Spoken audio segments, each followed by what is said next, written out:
Tresierra y Asociados presentan El Sofá Jurídico, otra forma de ver el derecho.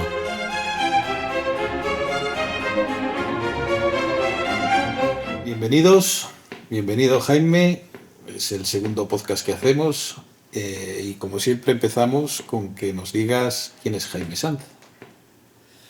Mi nombre es Jaime, mi apellido Sanz Fernández Soto. Soy un burgalés afincado en Valladolid, nacido en el 78, el año de la Constitución. Estudié en el Colegio San José, los jesuitas. Luego estudié la carrera de Derecho en la Universidad de Valladolid. Un máster, luego estudié 2 cursos de Erasmus en Bari, en Italia, y en Lecce. Posteriormente cursé un máster de Asesoría Jurídica de Empresas en el Instituto de Empresa de Madrid.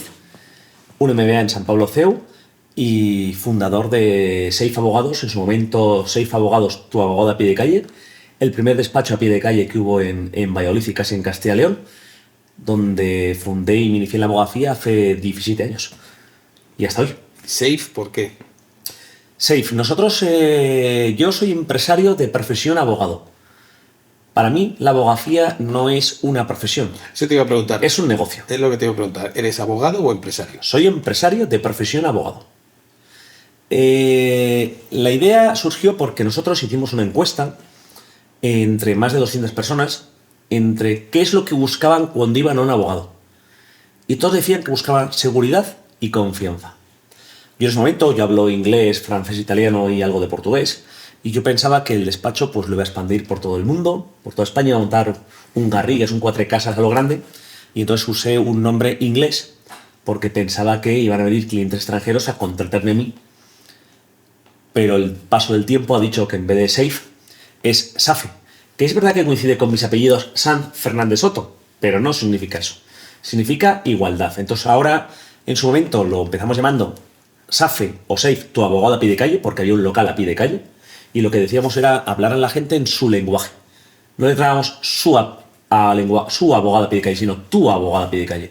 ¿Por qué? Porque nosotros lo que hacíamos era, en su momento, en la calle San Quirce número 6, quien quiera, todavía está el local sin alquilar después de 5 años y medio que nos hemos ido allí.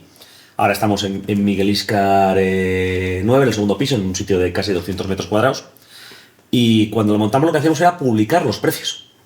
Una consulta cuesta 49 euros, un divorcio cuesta 1.500. Lo que hicimos fue democratizar la abogacía, lo cual fue un auténtico escándalo en el Colegio de Abogados de Valladolid porque nadie estaba acostumbrado a que un abogado tan joven se diera a conocer tan pronto y tan rápido. Bueno, ya que has empezado a darte propaganda, un poquitín más de propaganda. Me has preguntado. Sí, pero bueno, has metido la propaganda muy bien. Tú ahora tienes una facturación importante. ¿Cuánto factura tu despacho? ¿Cuánto facturas? Pues mira, nosotros hemos pasado en los últimos años nosotros ya el segundo año de profesión, nosotros ya superamos los 100.000 euros de facturación. ¿Vale? En el año 2023 superamos los 283.000 euros más IVA. Y el año pasado ya hemos llegado a los 450.000 euros más IVA. Y la previsión de este año, en el año 2025, probablemente es llegar a los 600. Vale, pero tú has conseguido esa facturación, una parte muy importante con todo el tema de gastos hipotecarios, tema bancario. ¿Qué va a pasar con tu despacho cuando eso se acabe? Pues lo mismo que pasaba antes. Es decir, nosotros somos un despacho, probablemente somos el despacho más especializado en Valladolid en Derecho de Familia. Derecho de Familia me refiero a divorcios, modificaciones de medidas, ejecuciones y liquidación de ganancias. Como bien sabes, y saben muchos abogados, yo desde hace 4 años analizo para todo el Colegio de Abogados, para la agrupación de abogados del Colegio de Abogados de Valladolid, todas las sentencias que se publican en el CENDOG de la Audiencia Provincial de Valladolid. Las descargo, las analizo y se las mando a la agrupación. Entonces estoy muy consolidado en eso. ¿Qué ha pasado? Que nosotros hemos visto una oportunidad de negocio en el tema de los gastos hipotecarios y hemos dejado un poco al lado familia, que no le hemos dejado, por supuesto, porque ahora tengo una persona, Ana, que está muy enfocada en el tema de familia, aparte de mi persona, pero hemos visto una oportunidad de negocio. Entonces es verdad que el tema de los gastos ha hecho que tripliquemos la facturación en 2 años. Bueno, pero va a bajar 3 veces. ¿Tú prevés que con esto tu facturación va a bajar 3 veces? No, lo que preveo es que los 6 próximos años mi facturación va a ser parecida igual. Es decir, con 6 años me voy a juntar con 53 años, con una facturación muy interesante y un número de clientes que no para de incrementarse. Lo bueno que tenemos nosotros es que, aparte de darnos a conocer bastante bien, al parecer luego hacemos bien el trabajo. Entonces, cuanto más tiempo pasas, tú lo sabes, Enrique, cuanto más tiempo llevas en esa profesión, más te contrata la gente porque más te conoce. Pero no ha sido muy claro. O sea, no me ha quedado claro. Nos si enfocaremos no en prevés- derecho a familia y en los contratos de arrendamiento. Bueno, ¿y tú qué De crees socios, que va a pasar con el resto de despachos que solo se han dedicado a asuntos bancarios? que se van a ir a la mierda. No sé de qué van a vivir. Es decir, es verdad que esto, en su momento, en el año 2016, cuando empezó, en las preferentes, parecía que iba a haber nada.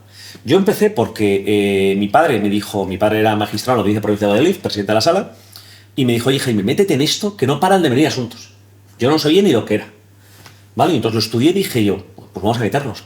Y cuando empecé, vi que venía mucha gente y que podía haber mucho dinero.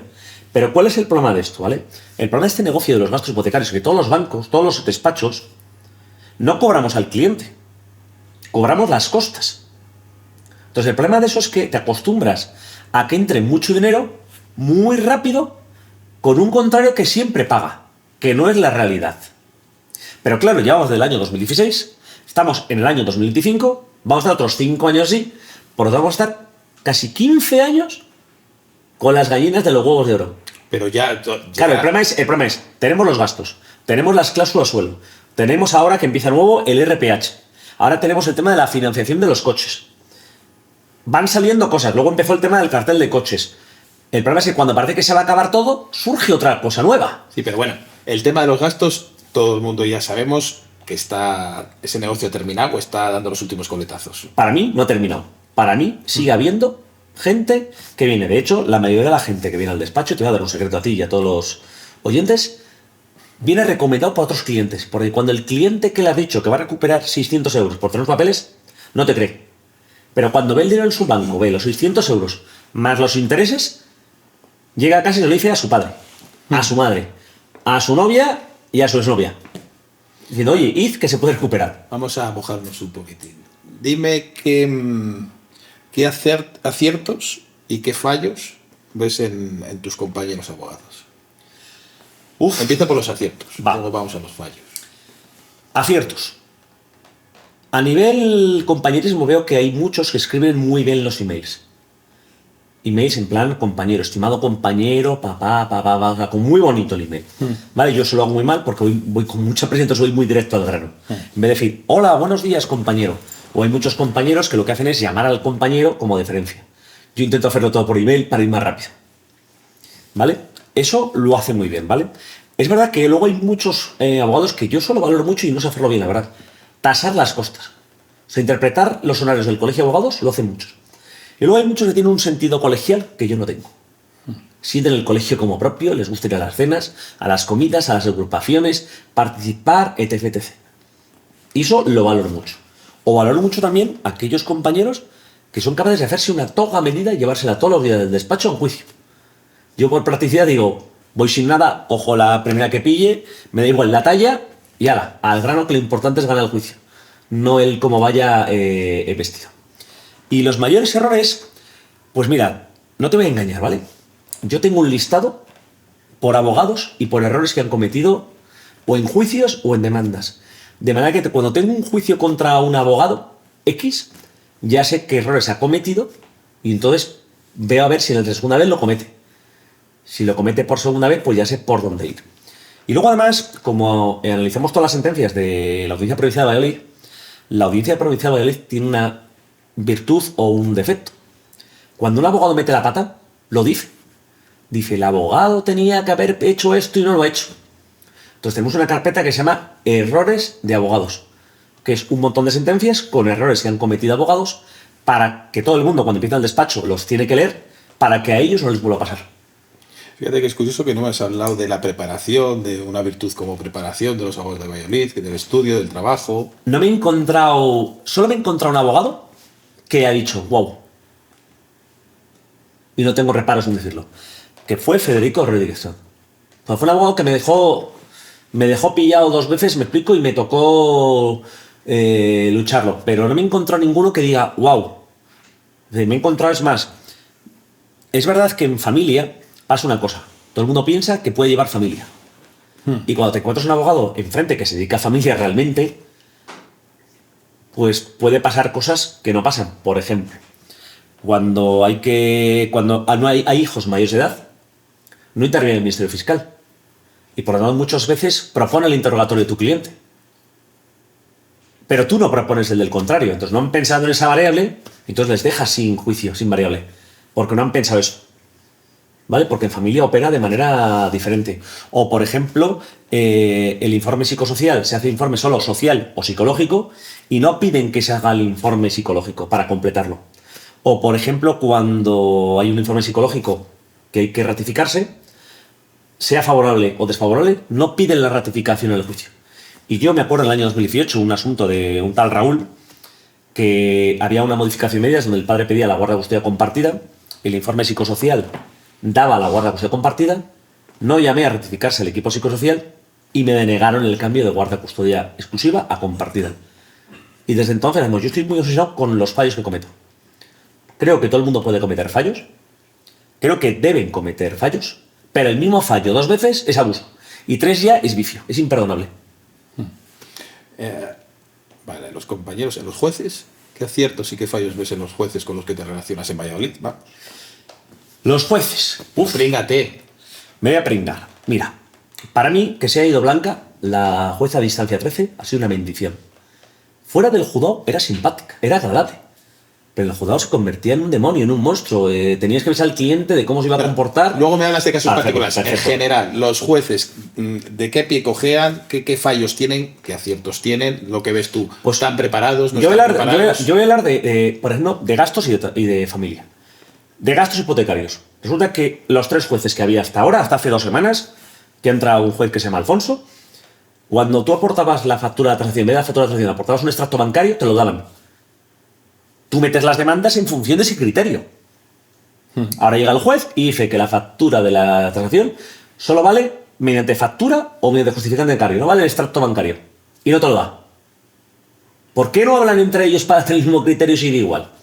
En familia, si todo el rato va a haber el mismo problema, por ejemplo, te hablo en Navidades, en Semana Santa y en verano. Si las Navidades, verano, hay que repartirlas por quincenas, siempre, el 95% es así. ¿Por qué no ponen siempre un esquema hecho ya del 1 de julio al 15 de julio? Del 15 de julio al 1 de agosto. Del 1 de agosto al 15 de agosto. Del 15 de agosto al 3 de agosto. Y ponen hora de recogida y de entrega las 20 horas. Y el lugar de entrega y recogida, el domicilio otro. Y luego de la experiencia que tienen por ejecuciones que ha habido, que plasmen que los años pares, la primera parte sea con el padre y los impares con la madre, o al revés. Es decir, que no haya que elegir nada, que no tengan que negociar nada, que no tengan que ponerse de acuerdo, porque si la gente se divorcia es porque tienen desacuerdos. Y cuantas menos discusiones originen los propios jueces, menos problemas hay. Por ejemplo, tú solicitas una aclaración en los 3 juzgados y es muy complicado que te la den. Cuando a lo mejor ellos hay cosas que han omitido. ¿Vale? Me estás Ojo. diciendo que en familia, aquí en Valladolid, son un poco... no profundizan en el problema de la Profundizan en los fundamentos, pero el fallo de la sentencia, ¿vale? No está pensado para que cuando haya problemas, evitar esos problemas. Recordemos una cosa que pasa en derecho de familia y en todo el derecho. Una sentencia se llama título ejecutivo. Para poder ejecutar una sentencia, en sus estrictos términos tiene que aparecer. Un ejemplo muy claro. La mayoría de las sentencias ponen: se atribuye el uso de la vivienda a Pepito. Y ponen normalmente por un plazo de 2 meses. De 2 meses o de 5 meses. Pero luego no ponen: pasados esos 2 meses tiene que dejar la vivienda libre y expedita. Y entregar copia de las llaves en caso de que haya cambiado la cerradura. Puede pasar que pasados esos 2 meses no se vaya. Vayas a ejecutar y digan: es que la sentencia no dice eso. Te toca modificación de medidas. O que diga: oiga, el uso de vivienda para la madre, 2 años, y a los 2 años la tiene que dejar libre expedita. Perfecto, pero no dice que tenga que entregar llaves. Y eso hay sentencias. Vas a ejecutar y dice: sí, puedes entrar. Las llaves no pone que te las tengan que entregar. Y ejecución. Y eso hay sentencias. Y eso lo he visto que hay.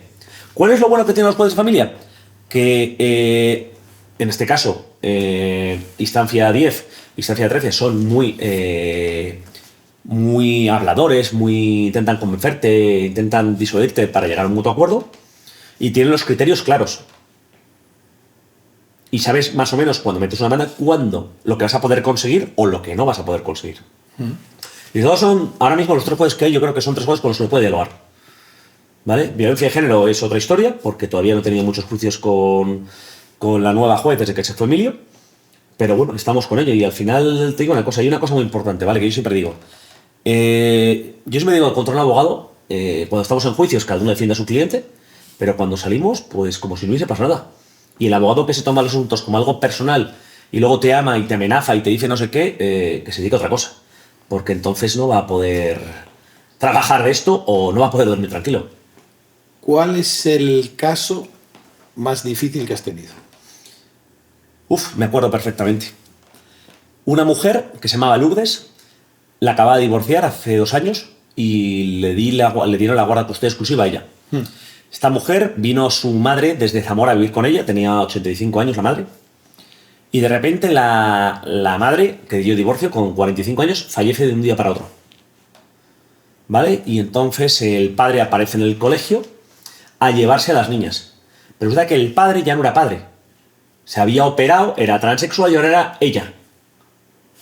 Entonces hubo un juicio con Sonsoles, me acuerdo, distancia 3, en el que le dieron la guarda custodia exclusiva al padre sin régimen de visitas a la abuela.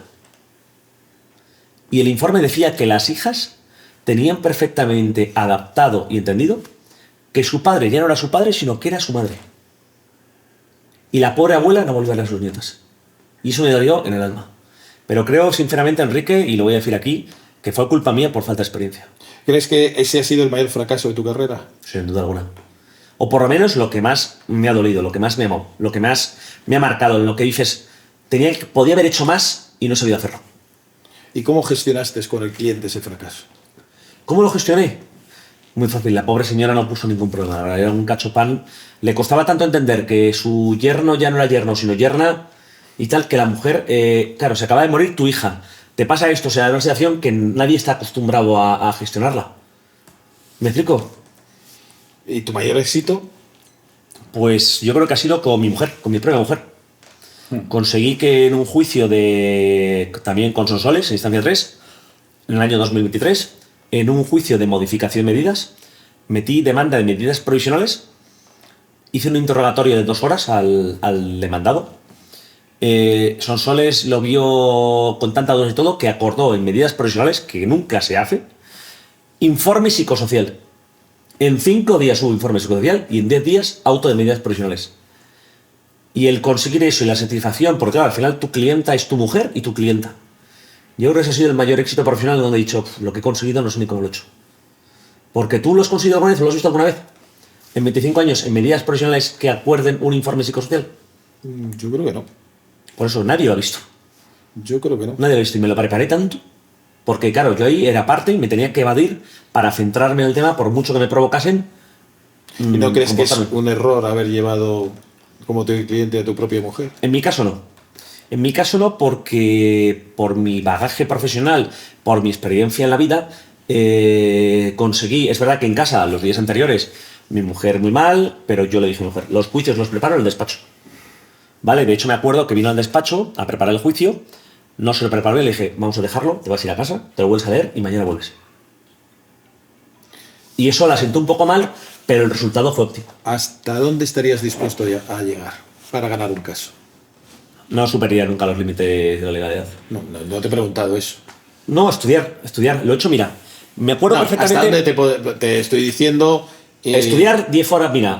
Sí, evidentemente, sin cometer ilegalidades, pero ¿hasta dónde podías? Mira. Sabes que hay líneas que a lo mejor se pueden pasar, que a lo mejor no se pueden pasar. ¿Hasta dónde estarías dispuesto a llegar? A decir, voy a ganar esto. Contrato un detective, adelanto dinero al cliente si no puede hacerlo. ¿Hasta dónde? Lo he hecho con mi propia mujer. Le contratamos un detective, me explico, he hecho todas las averiguaciones habidas y por haber, ¿entiendes? Para intentar defenderlo. Pero me acuerdo, por ejemplo, mucho con un abogado de León que le defendí, ¿vale? Y estuve que estar durante 6 días, 14 horas al día, estudiándome todo el informe psiquiátrico de la exmujer, porque tiene un historial clínico salvaje. Entonces me tocó analizarlo, ¿vale? Y la exmujer que le dieron cierta por violencia de género, conseguí que no le quitasen la guardia de custodia. Entonces me dediqué cuerpo y alma, le dije a mi mujer, olvídate de mis 5 días, porque necesito. Si lo que me dices es, Sobornar a un juez. No. Si me dices... te estoy diciendo. Contratar, ¿no? O sea, No, sacar trapos sucios, por ejemplo, del contrario. siempre que sea legal y no sea revelación de secretos o ilegal, estoy dispuesto. Contrato de tigre, lo he hecho muchas veces. Rozar el delito de revelación de secretos, lo he hecho muchas veces. De hecho, a los clientes, nosotros les hacemos firmar una hoja de encargo donde nos dicen de dónde han obtenido la información. Sí, pero yo te digo, yo me he encontrado con compañeros, y tú Sí. te has encontrado con compañeros que no dudan en temas penales, por ejemplo, criminalizar a la víctima, en temas civiles, penales, atacar casi personalmente No, al otro eso abogado. no. O sea, No, ¿hasta no, dónde? no. ¿Cuál crees que hay No. un límite? Eso, es que el abogado que se lo toma a nivel personal, yo me acuerdo de un abogado que todavía es inactivo, que al principio de cuando me empecé de carrera me empezó a amenazar y me dijo: Jaime, tienes muchas cosas que esconder. Y yo lo sé. Yo decía, digo, no sé de qué me hablas, tío, pero no. Que ahora me llevo bien con él, pero le guardé la matrícula porque dije, este tío es peligroso. ¿Vale? Pero yo, por ejemplo, me he encontrado dos compañeros, uno un ex decano, que me hizo una jugarreta. Él sabrá lo que hizo, ¿me explico? Luego me dijo que no era jugarreta, etc. ¿Qué jugarreta? ¿Eh? ¿Qué jugarreta? Pues llegamos a un acuerdo en su momento, me explico, y luego el día del juicio se lo saltó, me explico, y se lo saltó. Yo, por ejemplo, nunca he aportado emails de compañeros, No que puedes. eso es hacer, pero aún así, hay gente que lo hace. Los puedes aportar, los valoran en el juicio, pero luego te sancionan, pero yo nunca lo he hecho. Denunciar a un compañero en el colegio de abogados. ¿Tú no demandarías, te viene un cliente, demandarías a un compañero? No, nunca. De Valladolid, nunca, y de fuera tampoco. Pero si es un- Primero, no estoy especializado, me dedico a derecho a familia. Vale, es que es el No, tema. por ejemplo, Yo lo veo como un negocio. Vamos Derecho a de ver. familia, vale. Ven, Sí. está el derecho de familia, te viene un compañero o una persona que se quiere divorciar de un compañero o quiere modificar medidas a un compañero. ¿No se lo llevabas? Sí, eso sí que se lo llevaría, yo creo que sí. Entonces sí que, No me ha pasado, pero creo que se lo sí que llevaría. demandarías a un compañero. Sí, demandaría a un compañero un procedimiento de familia, sí. Si me contrata su exmujer, sí, pero es verdad que no me gustaría y me lo tendría que pensar mucho. ¿Por qué? La razón es la siguiente, Enrique. Al final, mira, yo llevo 17 años como abogado. Creo que contra ti he tenido un juicio solo, en 17 años. ¿Vale? Contra compañeros tuyos, Has tenido dos. conmigo El primero y dos. Contra tu compañera Has Elena, perdido los ninguno. dos, además, creo. ¿Los dos? No, fueron de mutuo acuerdo. El primero fue de mutuo acuerdo. El segundo, según tú, le he perdido, según yo no. Pero bueno, ese es el tema. Y con tu compañero Fernando no he tenido ninguno. Entonces, hay muchos compañeros con los que a lo mejor en toda la carrera no tienes ningún juicio. Pero las posibilidades de que yo tenga un juicio contra ti son muy grandes. Entonces, es mejor no llevar un asunto contra un compañero. ¿Por qué? Porque eso va a hacer que cuando tengas un asunto con un cliente, le puedas perjudicar por el asunto que has tenido previamente. Entonces, hay muchos peces en el mar y a veces hay que decir que no. Hay que saber decir que no a los clientes. ¿Qué te parece los fiscales que tenemos en Valladolid? Por lo menos en familia, que es donde les tratas. Pues te digo una cosa, hay una fiscal, que no sé cómo se llama, tiene el pelo corto con gafas, que de verdad se estudia los asuntos, que es una maravilla, pero tenemos otras tres, que es que ni se estudian los asuntos. O sea, los ven al momento, me explico, y se estudian de aquella manera. Pero es verdad que cuando veo a esa fiscal en familia, digo, bueno, por fin sé que se lo ha visto. Luego puede salir mejor o peor, pero sí que se lo estudia en profundidad. Y hace buenas conclusiones. Hablando de familia, un poco, ¿a ti no te parece que los grandes olvidados en todo este procedimiento son los menores? ¿Olvidados por qué? Por mucho que digan que el procedimiento, el favor fili, es el procedimiento, el interés principal del menor que va a regir todo el procedimiento, pero al final yo creo que estamos ante un tablero de ajedrez, que está el rey, está la reina, pero los mueven los dos contrincantes que son los padres.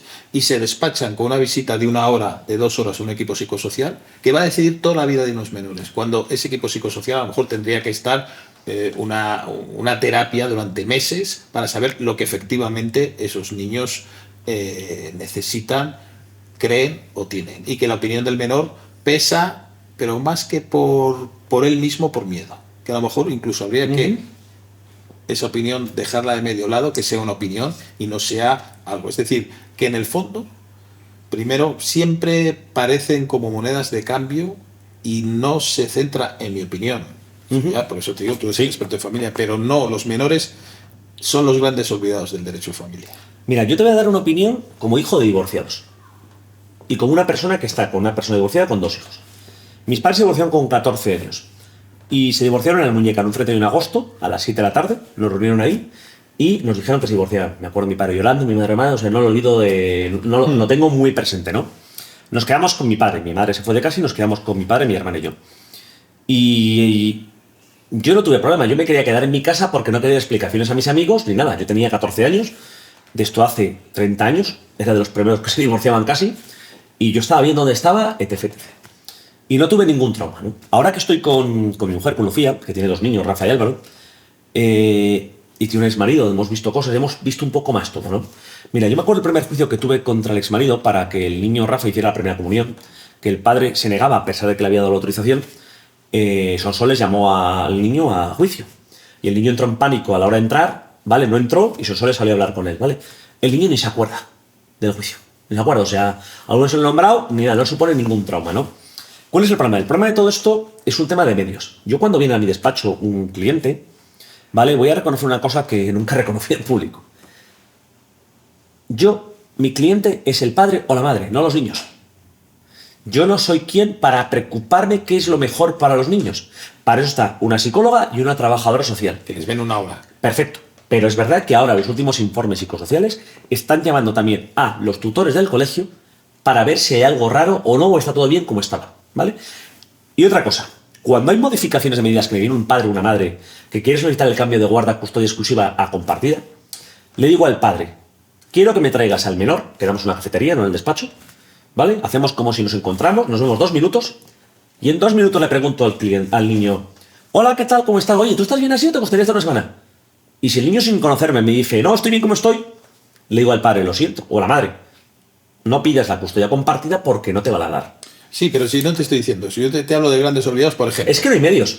Claro. No hay medios. Entonces, queremos rapidez y medios. Claro, entendemos que el Ministerio Fiscal en principio, participa en todos los procedimientos para defensa de los menores. Pero no te olvides una cosa, resulta que el Ministerio Fiscal, en el juicio de medidas interviene uno, en el juicio principal otro, y cuando llega a conclusiones otro. No. O sea, puede haber 3 fiscales y aparte en vez de un paso uno solo del procedimiento. Aparte de eso, el error que veo yo es las contestaciones de las demandas del Ministerio Fiscal. Me adhiero, ya veré cuando sea. Ya veré cuando... Estudiate el caso.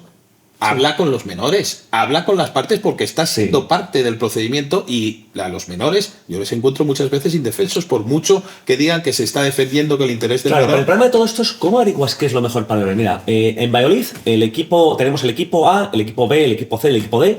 Las 6 personas que son psicólogas y trabajadoras sociales son todas mujeres. No tiene que ver, pero bueno, ahora mismo en Valladolid el 99,9% de los casos dan custodia compartida y para que no haya una custodia compartida tiene que haber algo muy gordo. Entonces, estas personas examinan al padre por un lado, a la madre por otro y a los menores. Pero yo que lo he visto en mi propia carne con Rafa y Álvaro, Rafa con 12, ahora para 13 para 14, habla. Pero Álvaro con 11 se queda callado, no habla. Porque no le conoce y le cuesta. Entonces, ¿qué sería lo suyo? Lo suyo sería llamar a los tutores de los niños a los juicios para que dijeran cómo se comporta el niño en clase y cómo lo ve.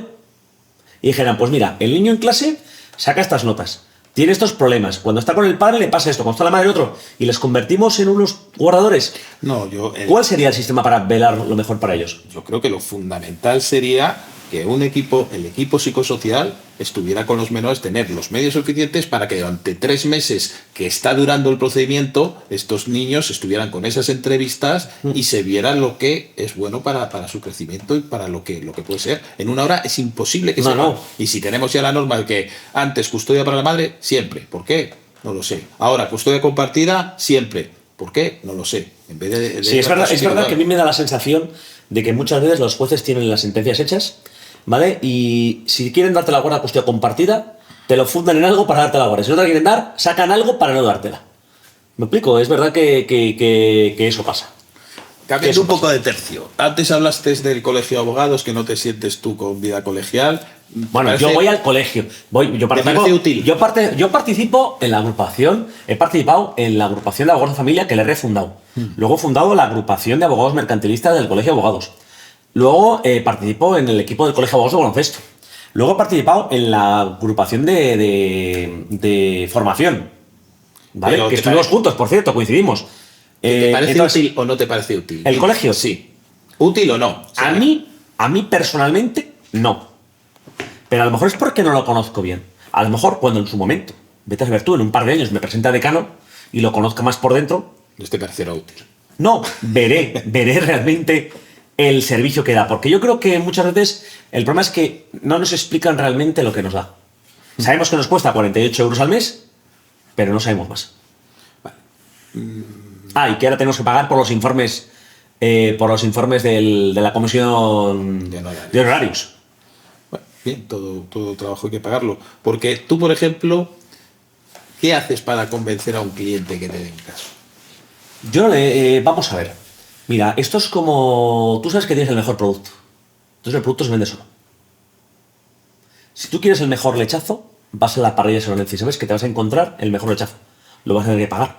Si quieres garantía, tú vas al Corte Inglés, no vas a MediaMarkt. En MediaMarkt encuentras precio. En el No, Corte pero yo Inglés te digo, encuentras- viene un cliente al despacho, vengo a informarme. Tengo Correcto. este asunto. Nosotros lo que hacemos... ¿Cómo dices? Mire, yo le convenzco que yo soy el mejor abogado para esto. Lo primero es vistiendo bien. Nosotros vamos todos en traje en el despacho. Los hombres con camisa y corbata, ¿vale? Y las mujeres... Con falda pantalón. no, como consideran. Las mujeres los hombres con traje.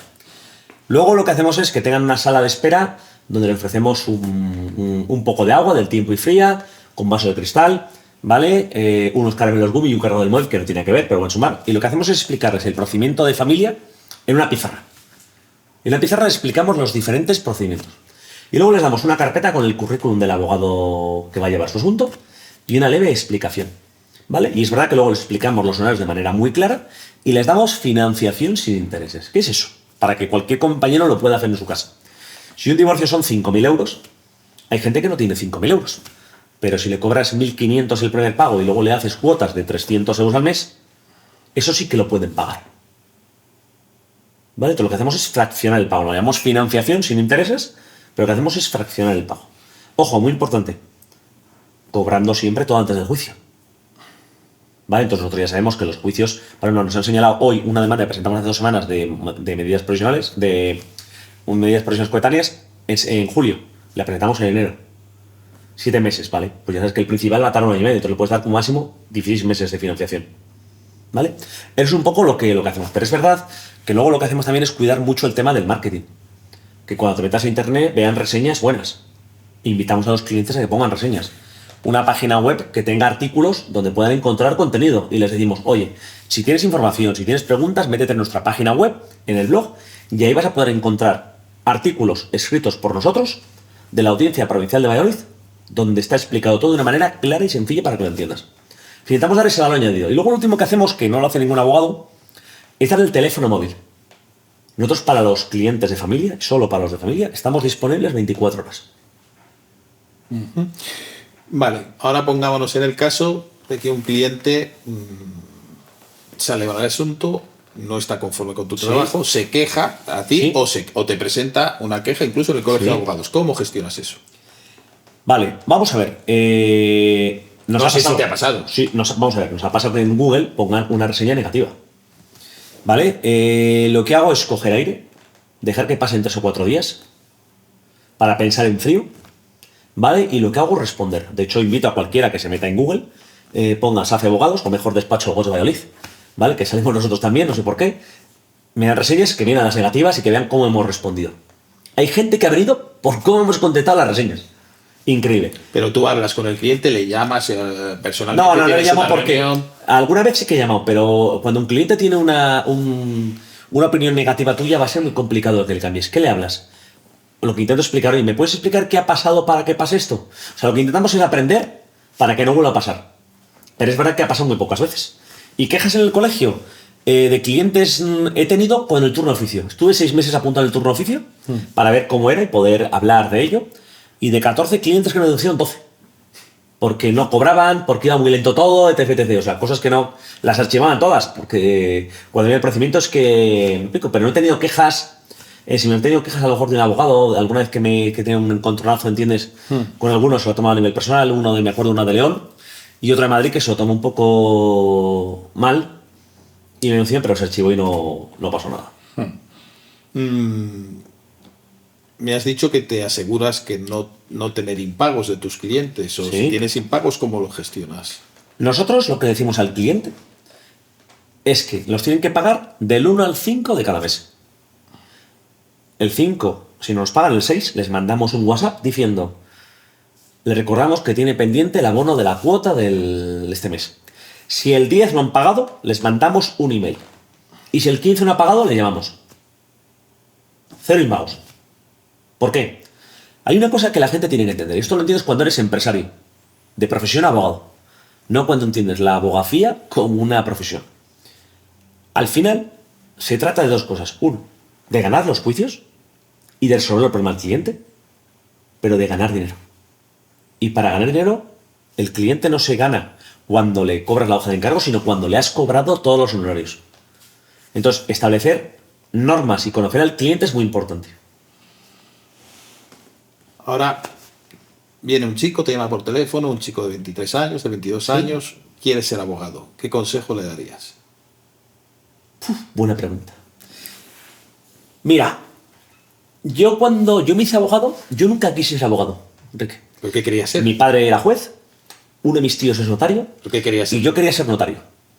¿Por qué? Porque yo veía lo que ganaba mi tío, lo que ganaba mi padre, y decía, yo quiero ser notario. Además, tuve uno de mis tíos que estuvo 10 años opositando a notaría y se murió, que era mi padrino, y quería estudiar notarías. Pero me fui de Erasmus.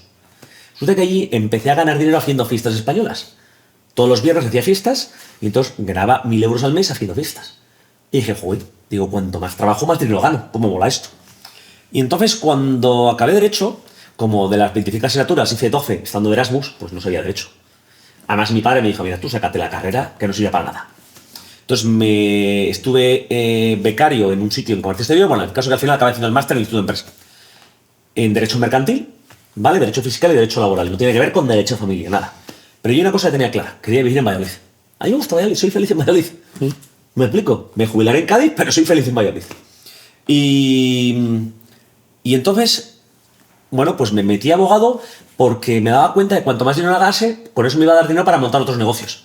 Claro, luego en la abogacía ni se gana tanto dinero como uno crees al principio. Pero el consejo. Y tal, el consejo, no te hagas abogado. Hazte funcionario. Pero quiere ser abogado. Él dice, porque tú, para ti, Tienes tú que has estar- encontrado la clave del tienes- triunfo, yo no he encontrado la clave del triunfo. Pero tienes que tú que has estar- encontrado la clave del triunfo, ¿cuál es el consejo que das a un joven abogado que Pero quiere? escúchame, encontré el triunfo a base de qué. Yo he estado durante el último año, Enrique, y esto Elena y poca gente lo sabe, trabajando de lunes a domingo entre 10 y 14 horas al día. De lunes a domingo, los 7 días de la semana, me iba a las 5 de la mañana, volvía a las 11, 4 tal. Entonces, ganas mucho dinero, perfecto. ¿Tienes tiempo para gastarlo? No. Pero ¿qué pasa si tu mujer te dice que te vayas? Entonces, lo que quiero decirle a alguien que sea abogado es que va a tener que sacrificar muchas cosas para ser abogado. Pero vamos- Porque si tienes que trabajar muchas horas, para lo que es. Más a lo práctico. Es decir, yo quiero ser abogado. Y te pregunto, ¿cómo tengo que tener un despacho propio? ¿Cómo consigo clientes? Perfecto. Yo ¿Cómo lo que- consigo formarme? ¿Es bueno tener una inteligencia Bueno. artificial? ¿No es bueno tener inteligencia Bueno, pues artificial? eso te lo digo muy claro. Yo tengo un libro escrito hace 10 años que se llama Soy abogado, estoy solo de qué, de marketing jurídico, que vendió en el año 2014 1.800 ejemplares, que presenté por toda España, y ahí cuántas son las claves. La clave es que un abogado antes de montar su despacho, yo lo monté sin haber estado jamás en un despacho. Lo mío es una locura total, pero lo monté con 29. Aconsejo, estés en un despacho un mínimo de 5 años. 5 años en un despacho, aprendiendo todo, y luego decides si te quieres montar uno propio o no. ¿Y aconsejarías que cuando pudieras tuviera el turno de oficio o no? Yo no. Yo entiendo que el turno oficio, vamos a ver, es que no es rentable. Y como no es rentable, no lo veo. Pero tú solo vinculas la profesión a la rentabilidad. Correcto, O sea, no sí, tienes claro. ningún espíritu romántico de la Sí, profesión, hay ninguna gente, vocación. hay gente que le hago consultas gratis. Que vienen, me explico y le digo, no te la cobro. Porque me das pena o por lo que sea.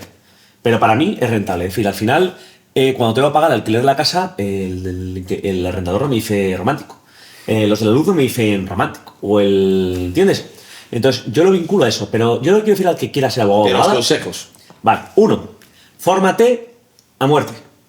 2. Hay que sacrificar muchas cosas para ser buen abogado. No el mejor, buen abogado.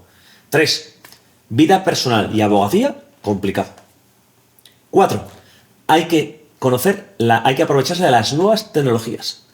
Tienes que conocer muy bien escribir a Word, conocer todo el tema de la zona común, conocer todo el tema de la inteligencia artificial. Y 5. Tienes que ser un excelente comercial. Enrique, en la abogacía no gana dinero el que es mejor abogado, sino el que es más comercial, el que mejor sabe venderse. Así que el consejo es, lo importante no es que lo sepas que tú eres bueno, sino que lo sepan los demás. Que es lo que hacemos en Safe Abogados. Muy bien, Jaime. Pues muchas gracias. A ti por placer. invitarme. Un placer.